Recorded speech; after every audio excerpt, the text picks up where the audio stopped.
Across the snowy pines of Ashridge, Colorado, where silence clings like frost to the trees, a forgotten German shepherd lay trembling in the dark abandoned beneath a floorboard, shackled not just by chains, but by memories no creature should carry.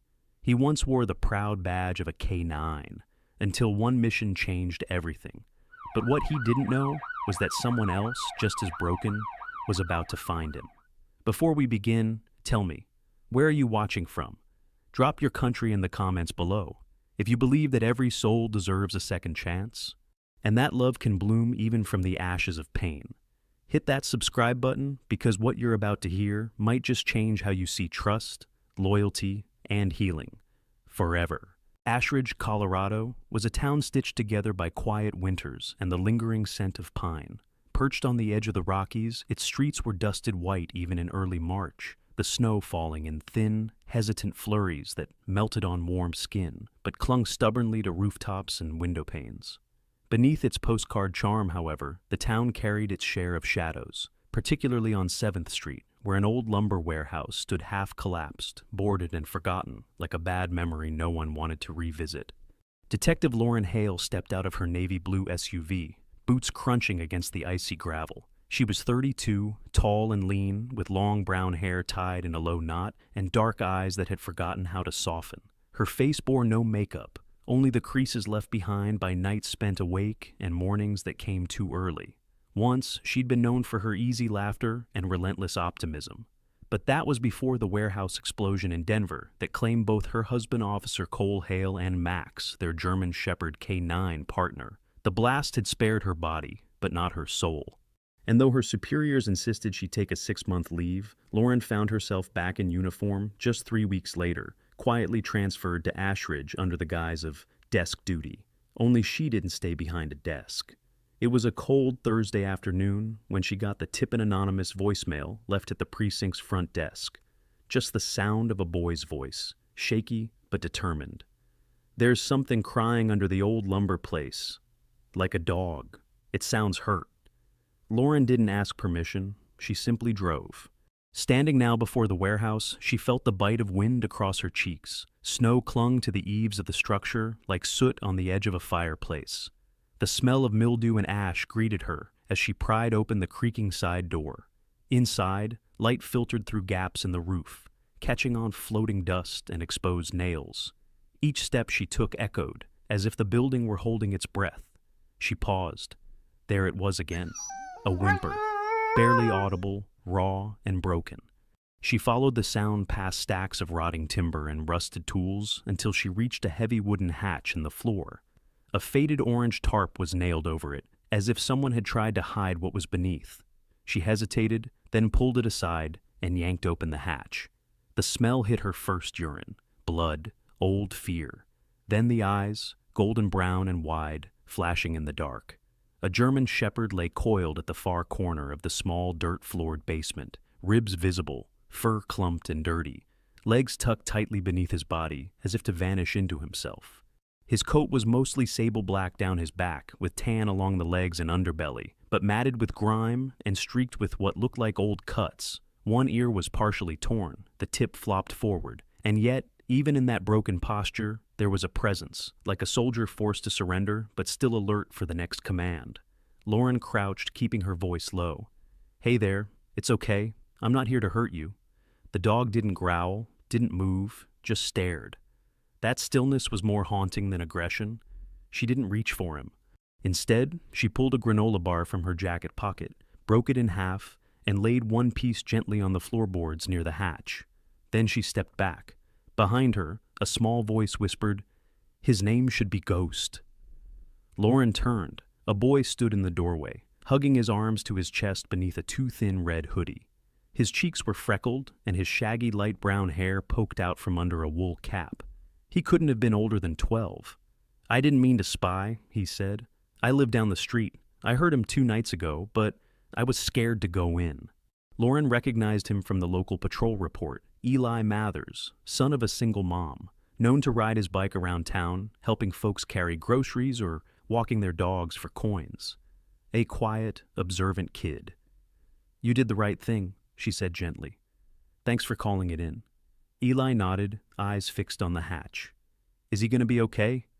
I don't know yet, Lauren replied, but I think he wants to be. As she looked back into the basement, the dog Ghost, she decided, had edged a few inches closer to the granola piece. He sniffed it, then looked up again at her. Lauren's breath caught. It was subtle, but in that fleeting glance she saw it. Recognition. Not of her, perhaps, but of something deeper. A scent. A memory. An echo. She knelt and whispered, "You used to be someone's hero, didn't you?" Ghost didn't answer, but he didn't back away either. The cold morning in Ashridge lingered like a bad dream. The snow hadn't melted, just hardened into crusty patches that clung to boots and turned sidewalks slick. At the edge of the small-town animal control center, more a converted tool shed than a shelter. Lauren Hale sat on the concrete ground, legs folded, her back leaning against the rusty mesh of Ghost's outdoor enclosure. She'd been there for almost an hour, reading aloud from a battered leather-bound journal. Her voice was low and steady, more for her than for anyone else. It was Max's journal, not written by the dog, of course, but her husband Cole's records during their K9 deployments, training notes, quirks, things Max liked, things that scared him. Lauren had read it so many times the ink was beginning to fade under her thumbs. Inside the enclosure, Ghost barely moved. He remained in his chosen corner, body pressed flat against the wooden planks, eyes wary, but no longer wild. He hadn't barked or growled since the night before, but he hadn't eaten either. The shelter manager, Sharon Whitlock, stepped out onto the gravel lot. She was in her late 50s, short and broad-shouldered, with deep smile lines that had lately given way to furrows of worry. Her silver-streaked hair was always pulled into a bun, and she wore denim overalls over a plaid shirt that had clearly seen better days. Sharon had worked in Ashridge Animal Services for 22 years and treated each stray as if it were her own, but she'd never seen a case like Ghost. "Lauren, I know you've got a heart the size of the Rockies," Sharon said gently, handing her a steaming cup of gas station coffee. "But sitting here all day won't change the fact he's shut down. You should rest. He needs time." Lauren didn't look up from the journal. "Time's all I'm giving him," she murmured, "and space." Sharon sighed, looked at the dog curled at the edge of the run, then at Lauren, her uniform jacket still dusted with frost, boots stiff with dried snow. "Let me know if you need more blankets, or a cot." As Sharon walked away, the chain-link gate creaked again. A small figure appeared, bundled in a navy winter coat 2 sizes too big, with the sleeves bunched up and a knitted red scarf trailing behind. Eli Mathers, 12, with his satchel slung across one shoulder, sneakers covered in salt stains and cheeks pink from the cold. He gave Lauren a shy wave, then crouched at the edge of the kennel. "I brought peanut butter biscuits," he said, producing a crinkled Ziploc bag. "My mom's dog loves them. She says peanut butter makes them trust you." Lauren raised an eyebrow. "How'd you get them past your mom?" Eli grinned. "Told her I was feeding a ghost dog at the shelter. She didn't ask questions." He scooted closer, kneeling beside Lauren and gently rolling one biscuit across the cement toward Ghost. It stopped a foot away from the dog's nose. Ghost flinched slightly but didn't move. Lauren watched him closely. "Good throw," she said softly. "I come every day after school now," Eli said, his voice dropping to a whisper. "He still doesn't let me get close, but he looks at me longer now. I think that means something, right?" Lauren nodded. "It does." They sat in silence for a while, just the three of them and the faint sound of wind rattling the old metal vents on the roof. That evening, after Eli had left and Sharon had locked up, Lauren stayed a little longer. Ghost remained curled in place, but his gaze followed her. That was new. She checked the temperature and pulled her coat tighter. As she stood to leave, Sharon returned with a scanner in hand. "Vet's finally available tomorrow to come by and check him out. But I figured I'd at least see if he's chipped." Lauren nodded. Sharon stepped just inside the enclosure, slow and steady, talking softly like one might to a baby deer. Ghost growled a low rumble deep in his chest, but didn't move. Sharon crouched low and held the scanner out. A beep. The screen flashed. "Got him," she whispered, surprised. "Let's see. K9 record. Handler, Officer James Monroe, Oregon State Police. Missing in action, June 2021. Lauren stiffened. That was nearly 2 years ago. Poor thing must have been taken, retrained, abused. Sharon muttered, shaking her head.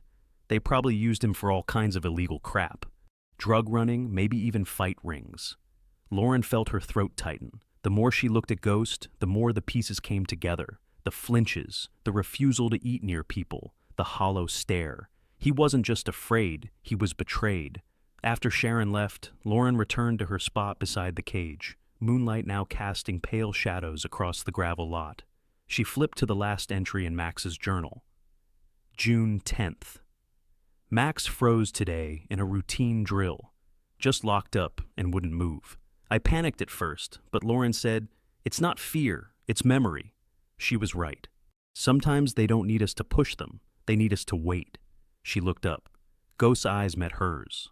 The morning broke cold and dim in Ashridge, the kind of gray that felt heavy on the skin, like fog stitched into every breath. Lauren Hale arrived early, boots crunching on frostbitten gravel, as she pushed open the chain-link gate of the animal control yard. She carried with her a thermos of coffee, Max's journal, and a strange, sharp flutter in her chest. Hope, maybe. Faint, but real. Ghost was awake, not just open-eyed, but alert. He sat halfway between the back wall and the gate, his ears perked, his body coiled but not retreating. The moment Lauren stepped into view, his gaze followed her, not with suspicion, not with fear, but with something that looked dangerously close to recognition. She didn't speak, she didn't smile, she simply sat where she always did, just outside the enclosure, her breath visible in the air, and opened the worn leather-bound book on her lap. Entry 12, she read softly. Max still doesn't like the smell of peppermint oil, refuses to go near it. Cole says it's because of the first aid wipes. Makes sense. Associative memory, maybe. Dogs remember trauma like we do. Only difference is, they can't talk about it. She looked up. Ghost hadn't turned away. His ears tilted forward, listening. In that moment, Lauren saw it.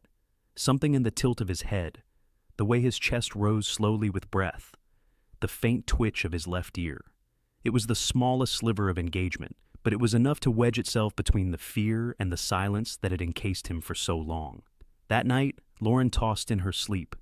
The dream came slowly, like a fog spilling through an open window. She stood in a darkened alley washed in red light, like the back lot of some old motel. Her breath came fast, her chest tight, but there was no fear, just waiting. Then she saw them. Cole stood on one side, his police badge clipped to his belt, brown hair tousled like he'd just pulled off his helmet. Beside him was Max, sitting tall and still, his black and tan coat gleaming under the red neon. They didn't move, didn't speak. They just watched her. And behind them, at a distance, was Ghost shadowed, fractured, like a sketch still being drawn. He looked at her, not with trust, not yet, but with the ache of something trying to be remembered. Lauren woke up in a sweat, her heart thudding. Later that morning, Sharon met her at the shelter gate. The older woman's brow was furrowed, her phone clutched tightly in one hand. "You're gonna want to see this," she said. Lauren followed her into the office, where a small plastic evidence bag sat on the desk. Inside, a broken wireless camera, caked in dust and rust. "Maintenance was clearing debris in the basement where you found Ghost," Sharon explained.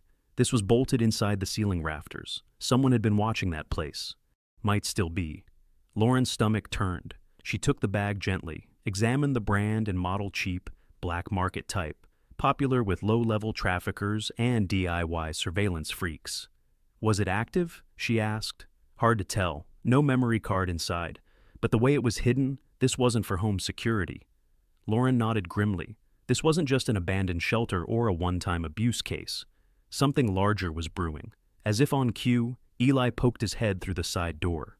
"Hey," he said, a little out of breath, cheeks flushed from the cold. I think I saw something weird." Lauren turned to him. "What kind of weird?" Eli stepped fully inside, pulling off his beanie and wringing it nervously in his hands. "There was a man just now, near the back fence of the shelter. He didn't do anything, just stood there, watching, had a hoodie on and gloves, but when he reached for something in his pocket, his sleeve slid up." He paused, swallowing. "There was a tattoo on his wrist," Eli continued, "like a snake eating its own tail, but it had a dagger through it." Lauren stiffened. That symbol wasn't unfamiliar. Symbol. She'd seen it once during a briefing in Denver, associated with a Midwestern trafficking network known for moving illegal animals and XK9s between states. Most dismissed them as rumor, but Lauren had learned the hard way that rumors often leave the deepest scars. "Could you describe the man?" she asked. "Tall, maybe 6 foot, white, late 20s, kinda pale, scruffy jaw, black hoodie, blue jeans. He saw me looking and took off toward the woods." Sharon frowned. "Should we call local patrol?" Lauren shook her head. "Not yet. I want to check something first." Back at Ghost's kennel, the dog had moved. Not just shifted, but repositioned himself closer to the front gate. When Lauren approached, he didn't retreat. Instead, he tilted his head slightly, nostrils flaring, tail still, but no longer tucked. Lauren crouched and pulled another page from the journal. "Entry 15, she read. Max has started recognizing the sound of Cole's ringtone, the same song every time, Simple Man. He runs to the door before Cole even pulls into the driveway. Dogs remember music too, and they remember pain. But if they can remember pain, maybe they can remember love." Ghost inched forward, not enough to bridge the gap, but enough to make Lauren's breath catch. She lowered the page slowly, voice barely above a whisper. "You remember something, don't you?" she said. "Something before the pain." Ghost didn't respond, but he didn't look away. The mountains surrounding Ashridge were draped in silence, but the kind that didn't comfort it, pressed in, dense and expectant, like the trees themselves were listening. At the police substation, Lauren Hale hunched over a table strewn with case files, a half-drunk cup of coffee gone cold beside her elbow. The small office smelled like pine cleaner and burnt printer ink. Her eyes scanned a report from 2021, 3 missing K9 units across different counties in Colorado. Each had gone silent during active service. None had been recovered. Ghost was the first confirmed to be alive. Sitting across from her was Agent Marcus Tran, mid-40s, with a methodical calm in both posture and tone. He wore a charcoal gray FBI field jacket over a navy button-up, sleeves rolled to his forearms. His jet-black hair was streaked with gray, and he had the calm weariness of a man who had spent decades chasing evil and growing used to its face. "They move fast," Marcus said, tapping the corner of the file. "They don't keep the dogs long, retrain them hard, use them for surveillance, transport, even intimidation. When they're no longer useful, they're dumped, or worse." Lauren's jaw tightened. "So Ghost was lucky?" Marcus looked up, his eyes serious, but not unkind. "No such thing as luck in this line, just temporary reprieves." Lauren nodded. She handed over the chipped footage of the man Eli had described and the drawing the boy had made the night before. Marcus studied it for a beat, then leaned back, arms crossed. "Ouroboros dagger. Same tattoo seen on a suspect in a bust we did 2 years ago in Wyoming. Most of the ring fled before we raided. They're careful. They don't just steal dogs. They erase who the dogs used to be." Lauren looked down at her hands. "But sometimes memory survives." Ghost was waiting at the shelter when she returned that evening. It had snowed, just lightly, dusting the rooftops in powdered gray. The dog stood at the front of his kennel, not sitting, not hiding. He sniffed the air, and when she approached, he took a single step toward her. Just one. But then, he pressed his nose against the hem of her coat. Lauren froze. That jacket? It had belonged to Cole. She had pulled it from the closet that morning, without thinking, out of some instinct to feel close to what she'd lost. Ghost kept sniffing, lingering near the pocket where Max's collar tag now hung on a silver keychain. "You remember him, don't you?" she whispered. Ghost didn't respond, but he didn't retreat. His tail gave the slightest twitch not a wag, just an acknowledgement. Lauren reached into her pocket and pulled out a single milk bone, setting it gently on the floor between them. Ghost inched closer and took it without trembling. Sharon, watching from the office window, wiped her eyes with the sleeve of her sweater. "He's coming back," she whispered to herself. That night, around 2 a.m. Lauren sat upright in bed, heart racing. A sound had jolted her awake, not from the outside, but from her memories. Something between a howl and a call. She dressed quickly and drove through falling snow to the shelter. Ghost was howling, but this wasn't fear. It was mournful, loud, urgent. He was pawing at the back of the kennel, pressing himself against the door, scraping at the bottom bar with such intensity that blood dotted the concrete from his claws. "Ghost!" Lauren ran to the gate, unlocking it. The dog didn't lunge. He didn't bolt. He turned in a circle, barking once, and then trotted to the gate that opened to the tree line beyond the yard. Lauren followed, flashlight in hand, boots sinking slightly into the frozen slush. Then her phone rang. It was Sharon. "A boy's gone missing," she said breathlessly. "Name's Daniel Morales, 11 years old. Last seen near the Western Woods about 2 hours ago. His parents called it in. Late thought he was just at a friend's." Lauren froze. Time of disappearance? Roughly midnight. She looked at Ghost, who had stopped at the edge of the pines. He stood still, ears forward, nose lifted. Then, suddenly, he barked sharply and veered off the path, plunging into the trees. Lauren didn't hesitate. The forest was pitch black beyond the first few yards. The wind had picked up, carrying snow through the branches. Ghost moved fast, but not recklessly. He sniffed, stopped, circled back, then ran forward again. He was tracking. About 20 minutes in, they reached a clearing where tire tracks crossed an old fire road. Lauren crouched, running her gloved fingers through the packed snow. They weren't fresh, but they weren't old either. A rustle behind her. "Lauren," Eli's voice. She turned. The boy was running through the snow, flashlight bobbing. He was bundled again in that oversized coat, scarf flapping, breath visible in heavy puffs. "I saw the same guy," he cried out.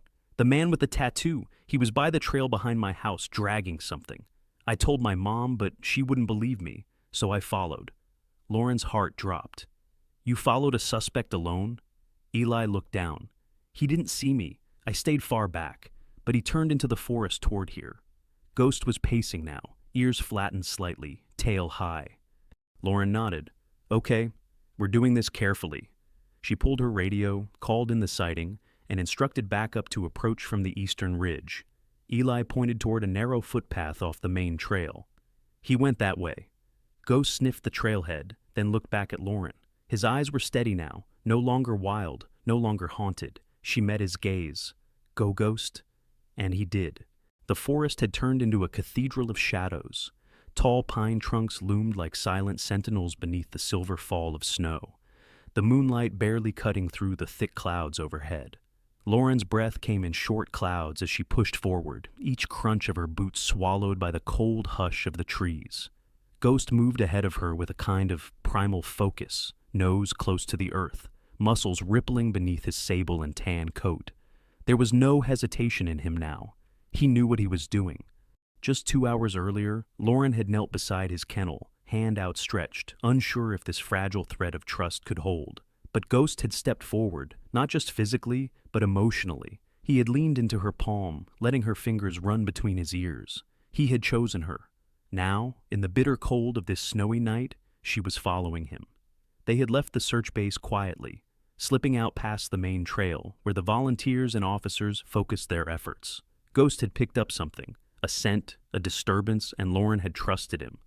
For the first time in a long while, she wasn't the one leading.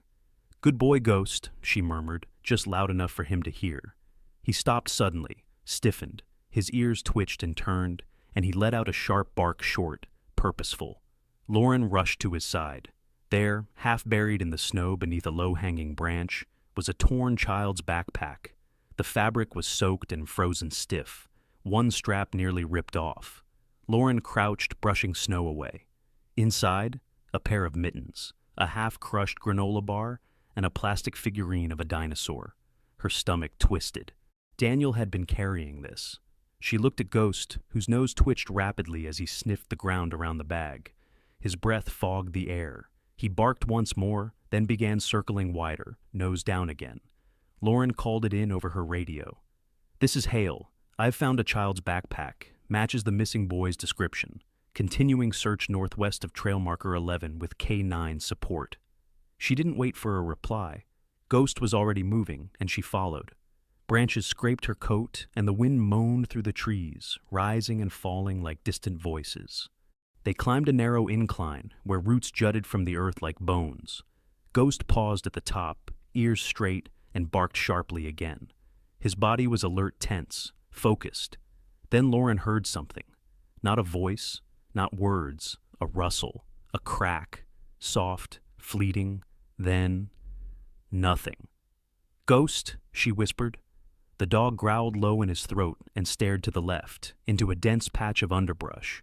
Suddenly, a muffled shout echoed faintly through the trees.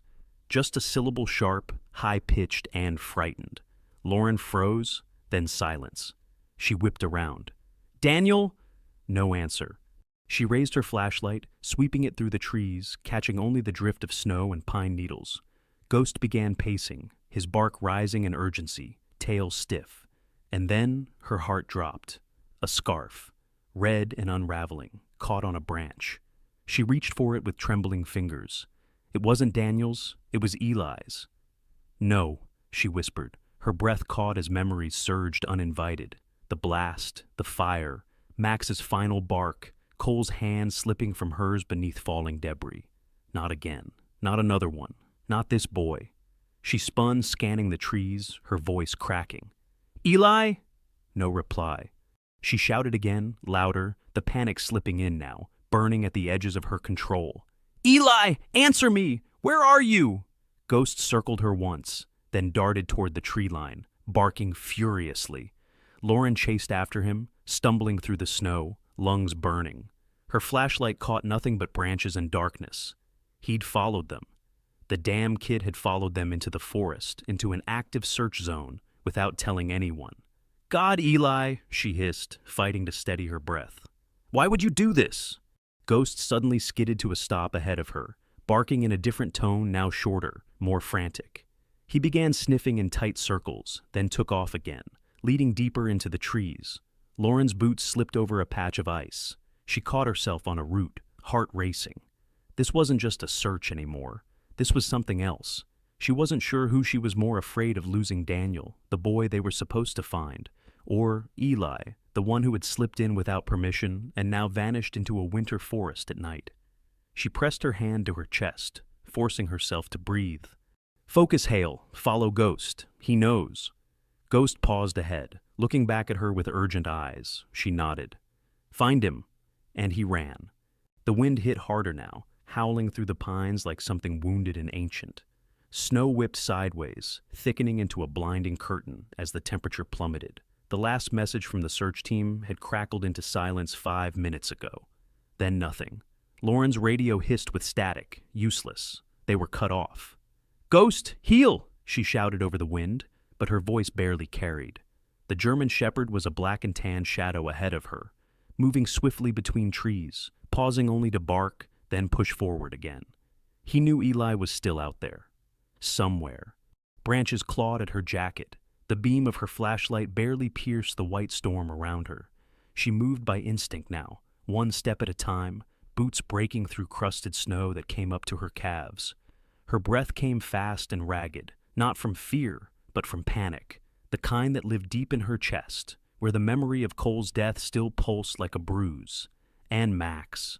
God, Max. She couldn't lose another. Then she heard it, a bark loud, urgent, sharp. Not from Ghost. A cry. She ran. The trees parted into a frozen dip in the land, a shallow ravine layered in white. Ghost stood at the edge, barking furiously, tail stiff, head lowered.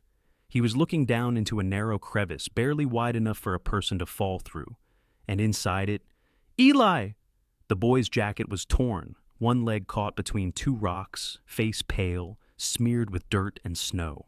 His breaths came in sharp sobs, visible in the frigid air. I fell, he cried, voice cracking. I couldn't climb out. Lauren dropped to her knees, heart pounding.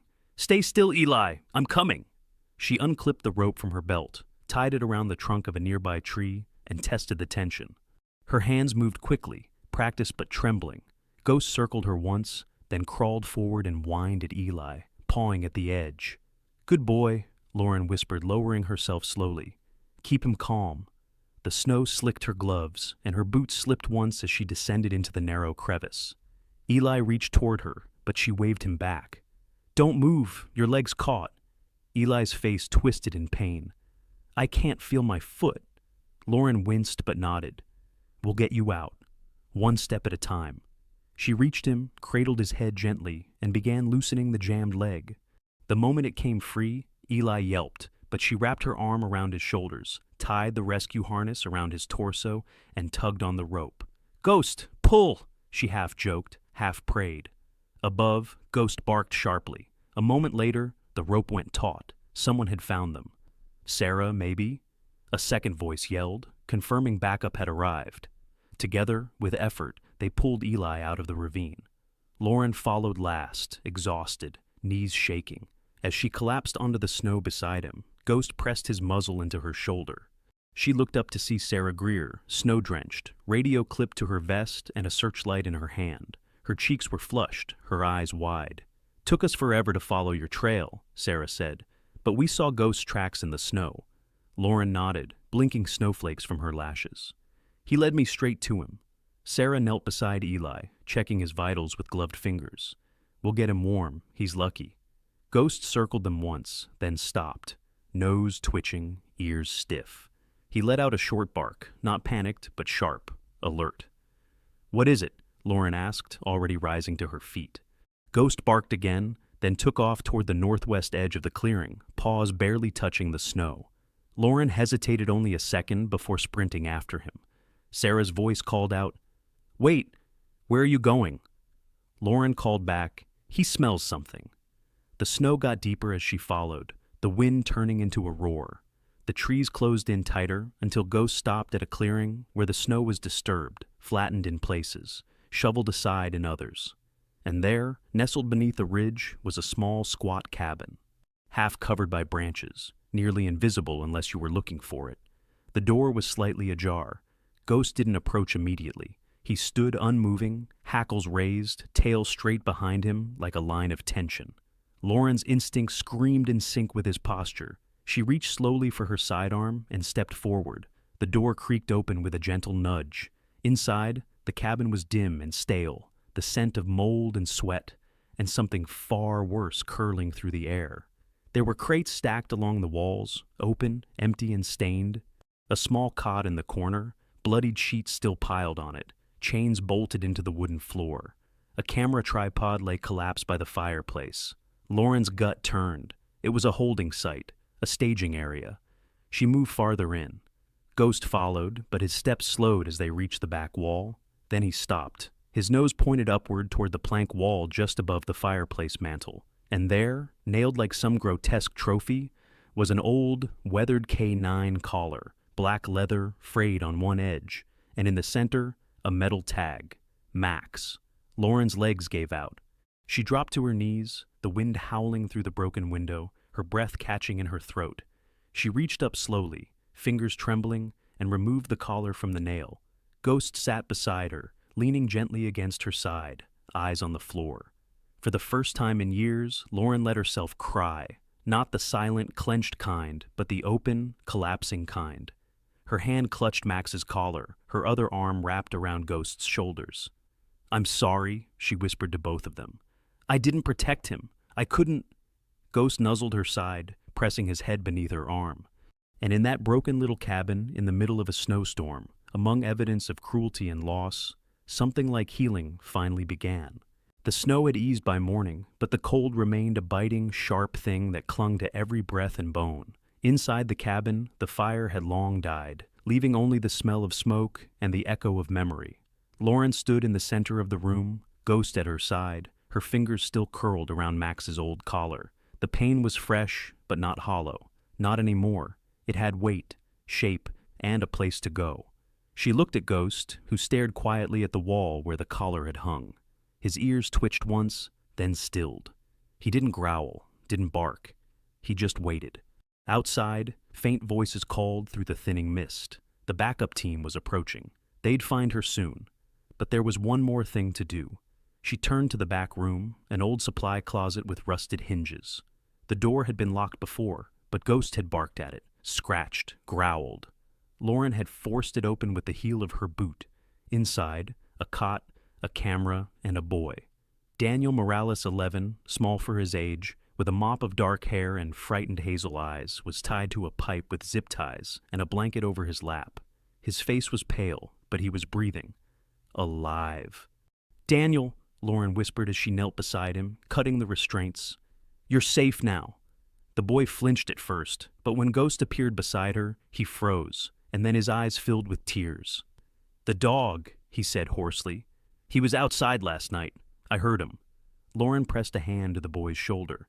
"He never gave up on you." Outside the cabin, heavy boots crunched over the snow. Officer Sarah Greer appeared first, rifle lowered, eyes sharp. Her short-cropped chestnut hair was damp from melting snow. She was wrapped in a tactical jacket a size too large, but her steps were sure, movements tight and practiced. She had grown up around survival, her father a forest ranger, her mother an EMT. She didn't flinch under pressure, but there was always a shadow behind her gaze, as if she carried too many voices that weren't her own. Lauren nodded to her. "He's inside, alive." Sarah stepped in, voice calm. "Medics are 2 minutes out." Lauren handed Daniel over, then turned toward Ghost. That's when it happened. A rustle outside. Ghost snapped to attention, growling low, then broke into a sprint through the front door. Lauren gave chase, pulling her sidearm. She barely made it around the cabin when she saw him. A man, broad-shouldered, mid-30s, dark hair under a beanie, jacket stiff with frost, was limping away through the trees, his arm cradled close to his chest. Ghost launched forward. The man turned, panic flaring in his eyes just as Ghost hit him mid-torso, knocking him down into the snow. There was a yell, a scramble, then silence. Lauren approached carefully, gun raised.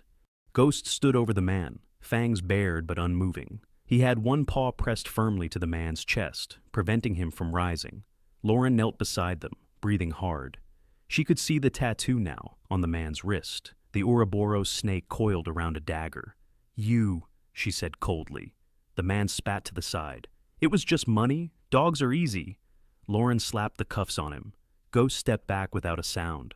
By the time the other officers arrived, the man was sitting upright in the snow, arms bound, with Ghost sitting like a sentinel just behind him. The others secured the scene. Daniel was airlifted to the hospital. Eli, bandaged and safe, was returned to his mother, who wept openly as she embraced him, clutching his jacket like she'd never let go again. But Lauren lingered behind. Once the area was cleared, she walked back to the cabin with Ghost. Behind it, near the tree line, stood a massive pine with roots that curled like ancient hands. She knelt there, still holding Max's collar. She dug with her gloves, not far, just deep enough. She placed the collar gently into the earth, fingers brushing over the nameplate one last time. "Goodbye, partner," she whispered. Ghost sat beside her, tail curled around his legs. He didn't make a sound. She covered the collar and stood, brushing the dirt from her hands. Behind her, the sun broke through the clouds for the first time in days. It fell across Ghost's coat, lighting the gold in his fur. Back in town, a week later, the Ashridge Community Hall was filled with townspeople, officers, and more children than Lauren expected. The mayor, a wiry man named Douglas Grant, with salt and pepper hair and a habit of clapping a little too hard, stepped up to the podium. "We gather today not only to celebrate the safe return of young Daniel Morales," he began, "but to honor those who made it possible." He motioned to Eli, who stood awkwardly in an oversized blazer, hair combed down, eyes wide. The boy shifted his weight, clearly uncomfortable with attention, but smiled faintly when he caught sight of Ghost sitting in the front row. "And to young Eli Mathers," the mayor continued, whose sharp eyes and brave heart helped uncover something far greater. Applause. Lauren gave a small nod. Eli grinned, looking down. Then came the final presentation. The mayor turned toward Ghost. "This town knows a hero when we see one," he said, holding up a small silver tag engraved with the words, "Honorary K9, Ghost." This dog didn't just help solve a crime, he helped heal hearts. More applause. Ghost didn't move, just sat calmly, as if the moment didn't belong to him. But Lauren knew. She looked into his eyes and saw something deeper than recognition. She saw presence, she saw choice, and she saw life. The Denver Police Officer Wellness Center sat at the edge of Washington Park, nestled under tall sycamore trees that rustled with the wind like old whispers. It didn't look like a clinic. It looked like a home, with wide windows, warm lights, and the soft scent of pine and coffee that greeted anyone who stepped through the front door. On the western side of the building, the therapy lounge was always quietest around dusk. That's when most of the officers finally let themselves exhale. That's also when Ghost was most often found, lying beside the couch in silence, his black and golden coat glinting in the soft orange light. Today was no different. Ghost, now officially certified as a canine therapy dog, lay beside a young officer named Travis Monroe. Travis was 31, lean but with wide shoulders and a haunted look that never left his eyes. He'd been in an ambush 2 years ago in Pueblo survived a blast that took half his squad. Since then, he hadn't spoken more than 5 words in any session. But today, as Ghost rested his head gently against Travis's boot, something shifted. Travis didn't flinch. He moved his hand slowly, hesitantly, and placed it atop Ghost's neck. Ghost didn't move. He just breathed, steady and patient. And for the first time in months, Travis whispered, "Hey, boy." Behind the one-way glass in the adjoining room, Lauren watched quietly, arms crossed, a faint smile brushing her lips. She had transferred to Denver 6 months ago, after turning down a promotion that would have taken her far from the mountains. She didn't need the title. She needed this. Needed to be where healing happened, not just justice. The past year had been a slow transformation like watching frost melt under the sun, drip by, steady drip. Sarah Greer had visited twice. Still sharp, still sarcastic, she now worked with a wilderness trauma team. Lauren suspected she'd taken up journaling. There were too many wise phrases slipped into casual conversation, not to be from a paperback titled Healing on the Ridge. As for Eli, he had become a minor celebrity in Ashridge after the investigation. The mayor named a tree after him in the town square, a goofy, sweet gesture that made headlines. But it wasn't the fame that changed him, it was purpose. Lauren had started the K9 Junior Academy in a wing of the community center. It wasn't fancy, just a room, a field, and a handful of used leashes. But every Saturday, Eli was there in his worn hoodie, explaining to kids how to earn a dog's trust, how to read a tale, how to listen with more than ears. Ghost sometimes joined the sessions, trotting alongside Eli with slow, confident steps. The kids loved him, not for tricks, but for presence. He didn't need to bark. He simply was. On a late autumn evening, Lauren sat with Ghost on a bench near the therapy center's garden. The sky burned with amber and lavender hues, the last sun rays playing along the gravel path. A breeze rustled the dry grass. She leaned forward, elbows on her knees. Ghost sat beside her, close but not touching. She looked at him. "You know, I used to think broken things stay broken, that once you shatter, there's no going back." Ghost turned his head slowly, his ears lifting just slightly at the sound of her voice. "But you," she smiled softly, "you proved me wrong." She reached into her jacket and pulled out a collar, not old, not worn, but hand-stitched leather, deep chestnut brown, with a silver plate that glinted in the fading sun. Ghost tilted his head as she buckled it around his neck. The engraving read, "You saved me, I saved you.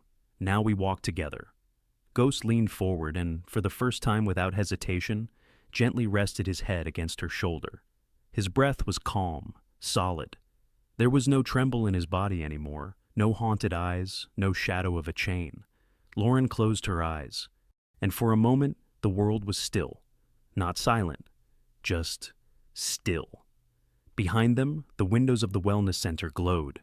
Inside, another officer sat in therapy, a mug of coffee in her hands.